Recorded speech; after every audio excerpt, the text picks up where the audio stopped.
بسم اللہ الرحمن الرحیم. السلام علیکم. Peace be always with you. Welcome to Global Right Path. I am Arshad Mahmood from Toronto, Canada.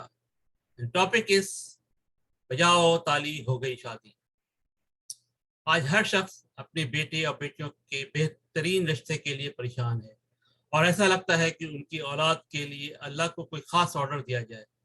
اس کی بنیادی وجہ قرآن سے دوری ہے. اللہ نے فرمایا اگر تم اللہ کی باندھی ہوئی حدوں پر قائم نہ رہ سکو تو طلاق یا خلا لینے میں کوئی حرج نہیں.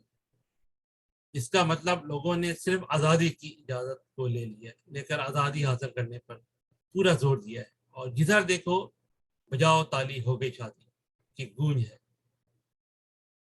اور اللہ کی حدوں کو قائم رکھنے والی شادی دب کر رہ گئی ہے جبکہ اللہ کے فرمان کے پہلے حصے کو بالکل نظر انداز کر دیا ہے، بھلا دیا ہے.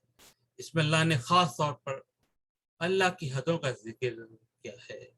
شادی کوئی گڈے گڑیا کا کھیل نہیں بلکہ شادی اللہ کی باندھی ہوئی حدیں ہیں. میرج کاؤنسلنگ اور اس ٹائپ کی چیزیں آپ پڑھیں دیکھیں یوٹیوب پہ جو ملے کہ شادی ایک فرض ہے، اللہ کا حکم بھی ہے، موسم کی سنت بھی ہے. میرے ویب سائٹ پہ ڈاؤن لوڈ سیکشن میں میرج گائیڈ ان قرآن، اس کے علاوہ میرج کاؤنسلنگ یہ بھی آپ پڑھیں دیکھیں www.globalrightpath.com پہ. السلام علیکم.